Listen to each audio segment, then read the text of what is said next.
In this video, I will be demonstrating a front loop spike single crochet.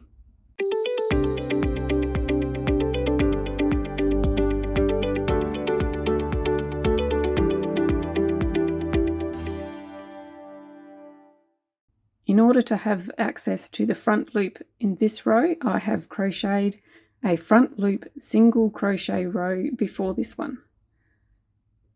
To do the spike stitch, place the hook into the front loop, yarn over and pull up a loop, yarn over, pull through two.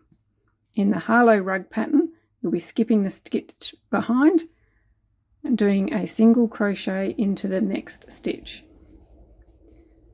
And then place the hook into the next front loop of the row below, yarn over and pull up a loop, yarn over, pull through two.